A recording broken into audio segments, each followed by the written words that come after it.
And welcome back to Debate Night, Texas. And before we continue, we just want to remind both candidates that we have a very limited amount of time. We have a lot of topics that we want to discuss. So if we could keep, we'd like to hear everyone to be able to hear both of you. Thank you. And we have heard both of you candidates ask for fact checks. We will be doing that, so tune in tonight at CBS 4 at 10. We will have those fact checks. Moving on, Ms. Flores, immigration issues are especially relevant here in the Rio Grande Valley. For years, the RGV Border Patrol sector has reported some of the highest monthly encounters with migrants on the southwest border. That includes the high of over 38,000 who crossed in May 2023, most in Brownsville. Those are numbers according to U.S. Customs and Border Protection. How would you secure the border? One of the reasons why we have this crisis is because the Biden and Harris administration removed all President Trump's policies that were working, and that's what caused this crisis.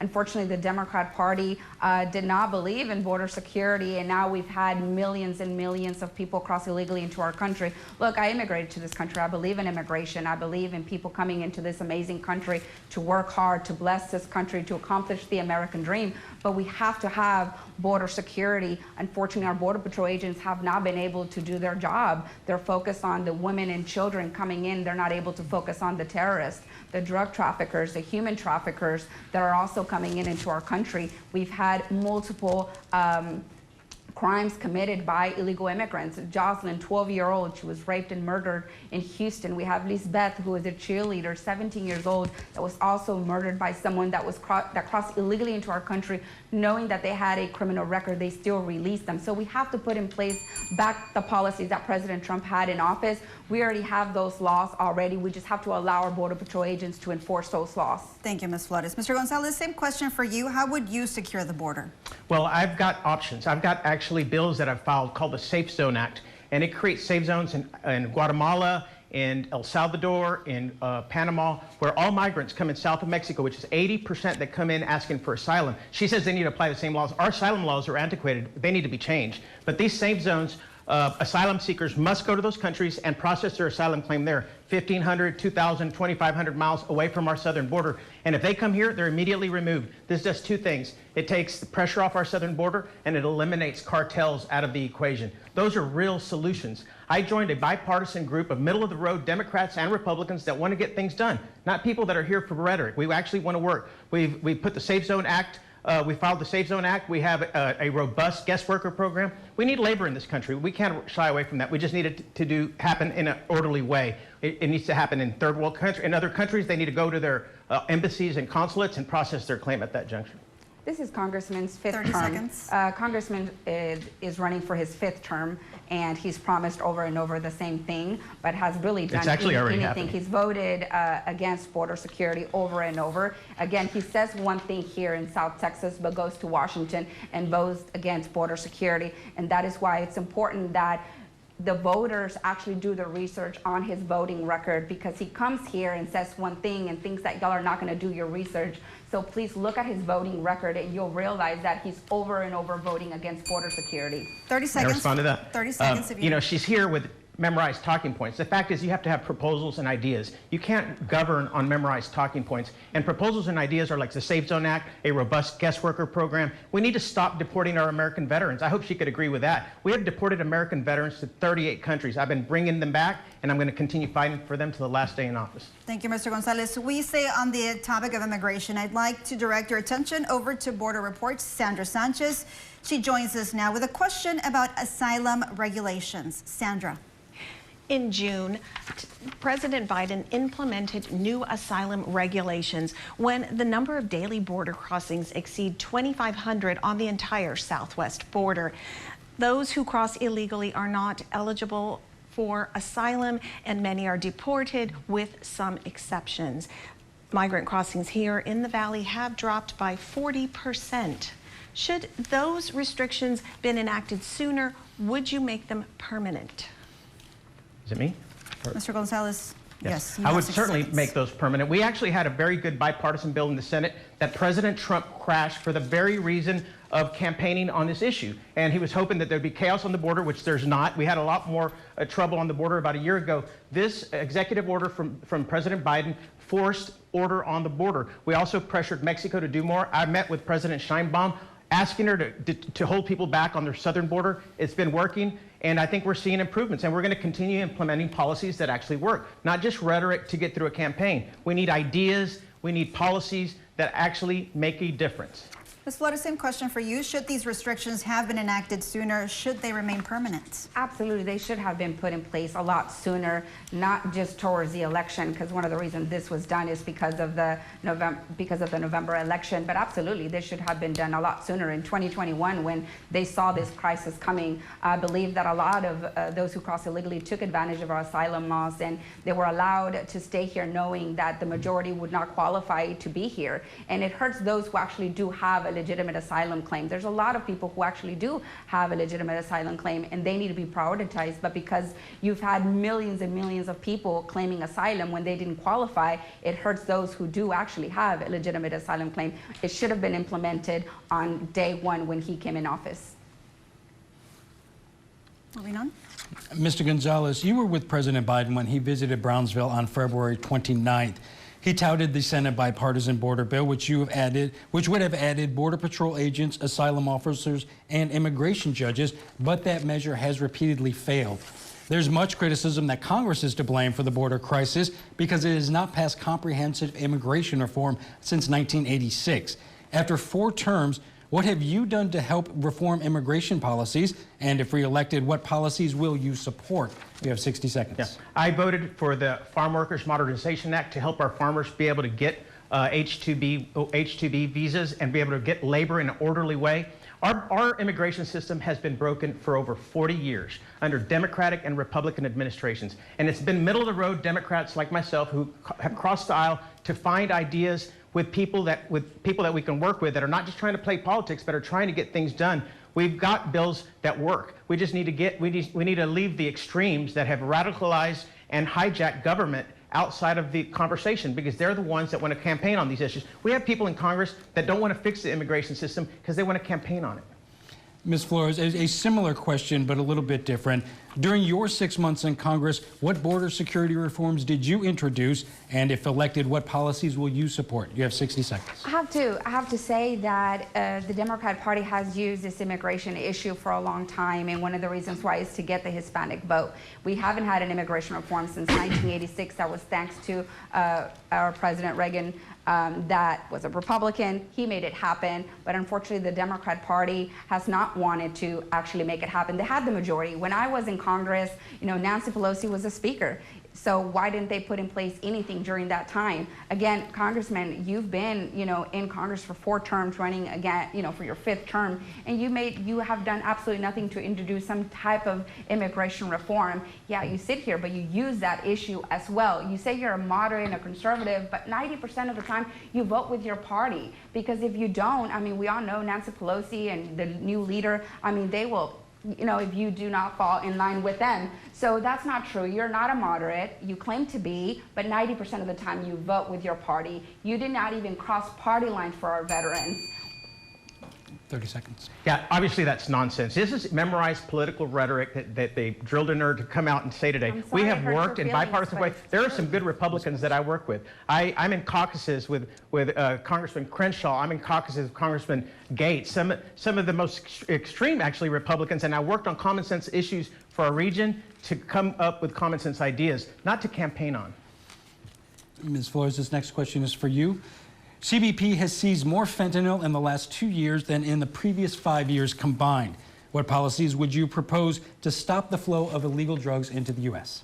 Border security. We have to secure the border. We have to allow our Border Patrol agents to do their job. Unfortunately, under this administration, under our congressman here and the Democrat Party, they do not allow our Border Patrol agents to enforce those laws. Our Border Patrol agents need more technology. They need to be given all the resources that they need for them to do their job. And under this administration, they've been tied. They're not able to focus on the drugs coming into our country because they're focused on the millions and millions. Over 10 million people have crossed illegally into our country. It's impossible for our Border Patrol agents to be able to focus on the drugs that are coming in that are killing our brothers and sisters in this country. But we also have to help them get out of drug abuse as well. One of the reasons they're bringing drugs is because there's a demand demand in this country. So we want drugs to stop coming into this country. We have to help our brothers and sisters get out of drug abuse. We need more funding to help them get out of that so drugs will stop coming into this country. Is the lack of technology, is that what you mean when you say Border Patrol agents are not allowed to do their job?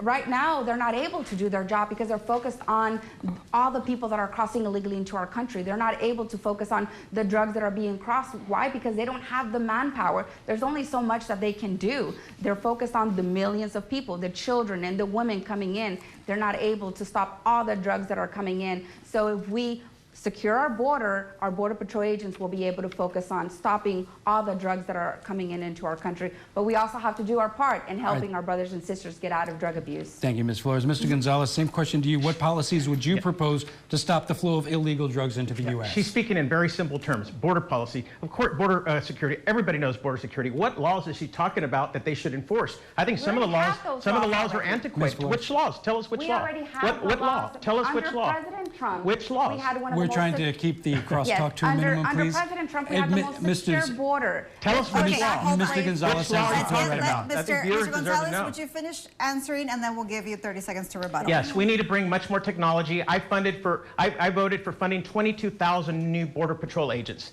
They cut this last bill that was going to bring 1,100 asylum seekers, asylum officers. It was going to bring 150 new immigration judges to process claims faster. I have a pilot program on one of my bridges in Brownsville that is a state-of-the-art pilot program that has more visuals and x-rays of every 18-wheeler, and is catching more drugs than ever before. We hope to fund these in every port of entry. I'm also for funding southbound inspections because we need to stop guns and money going into Mexico. Ms. Flores, 30 seconds. I actually agree with that. I've talked about the southbound inspections. I'm glad you agree. We agree on that, but you voted against H.R. 2. H.R. 2 would... And I can tell you why. Well, you would have secured our border as well, yet you Would not. voted against it. So look up H.R. 2, and he voted against it. So here he is claiming he supports border security, but yet he voted against it. Mr. Gonzalez, can you tell us about H.R. 2? H.R. 2 would have required people south of the checkpoint, like here in the Valley, to carry their passport to prove their citizenship. Also, I had farmers and small businesses wrong with that? call in my office saying, hey, we need to do more because this E-Verify that was required, it only captured it was only accurate 1 out of 6 times, and they were being held criminally responsible. Our farmers and small businesses couldn't have that burden. They wanted 900 miles of wall, not even knowing where they were going to put it. They only built 15 miles during their entire Trump administration. This is nonsense. Ms. Flores, did you say what's wrong with that when he mentioned carrying a passport to go to Falfurrias, say? What's wrong with being able to have, you know, some type of ID? There's nothing wrong with that. Passports? Also, I don't think people should have to carry passports. Ms. Gonzalez. Also, we had a wall way before Trump. Actually, the Bush administration, the Obama administration built a wall. We've always had a wall here in South Texas, and I think that we should listen to our Border Patrol agents. Our Border Patrol agents do want some type of wall, some type of barrier, and we should give them that, because at the end of the day, they're the ones that are out there risking their lives, not you. Thank you so much. You both touched on this topic briefly. We are switching to gun control. 19 children and 2 teachers were killed in the Robb Elementary School shooting in Uvalde.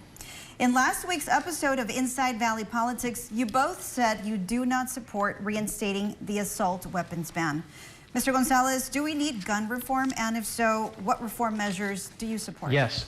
Well, let me tell you, after those 19 kids and 2 school teachers died in Uvalde and continue to die across the country, our Republican Senator John Cornyn put the Safer Communities Act on the floor. And that brought $1.4 billion to our schools. It brought more security. It brought more technology, mental health. It also made it more difficult for cartels from Mexico to come across and buy guns and take them back. One of the first votes she took in the short time she was in Congress was a no vote on that. A no vote to make it easier and safer for your kids to be dropped off at school, knowing they would be healthy and alive in the afternoon. She was the only Texan along the border, Democrat and Republican, who voted against this bill. It was disgraceful. It was shameful. She tried to recover by filing some sham RGB act or something that not a single person endorsed, not even her own party.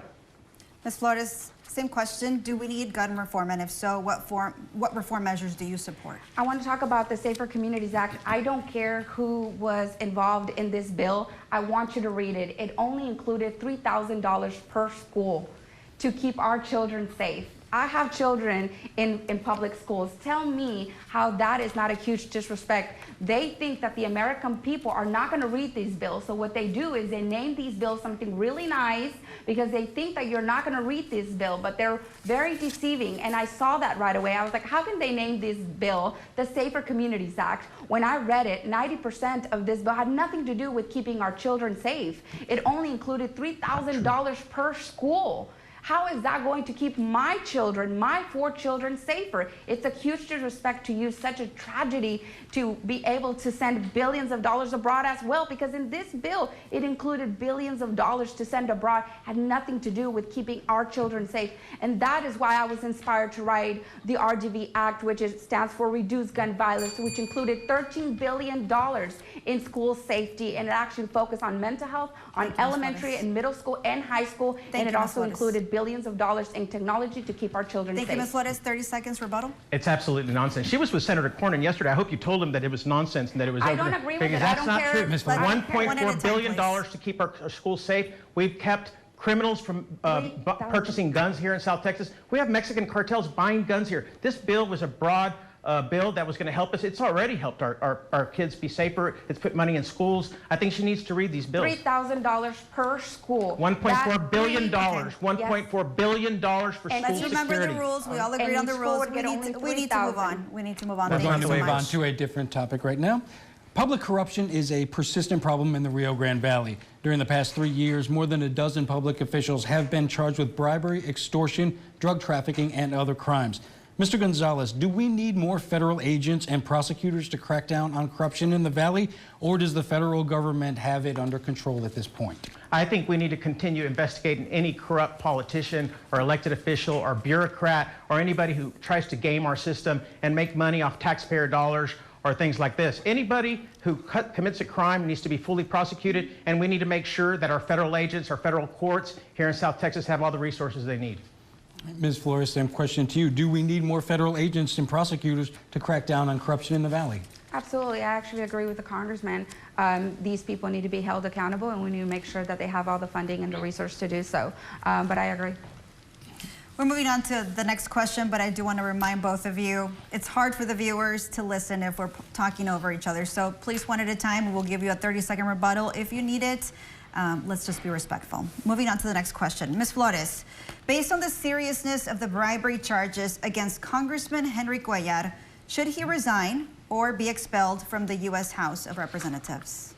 He should resign. If he doesn't resign, he should be expelled. I think that it's a huge disrespect what he has done for the position that he holds. But I also think that we need to wait and see. I know that he has court coming up in January of 2025. We'll see what the results of that is. If he is found guilty, he should resign. If he doesn't, he should be removed of his position, just like many other members have been removed as well. Mr. Gonzalez, I have a similar question for you, slightly different. Listen closely. Mr. Gonzalez, based on the seriousness of the bribery charges against Congressman Henry Cuellar, which are similar to those that forced Senator Robert Menendez to resign this summer, why haven't you called on Mr. Cuellar to resign or called for him to be expelled from Congress? I could tell you, as a lawyer, as an American, I expect due process.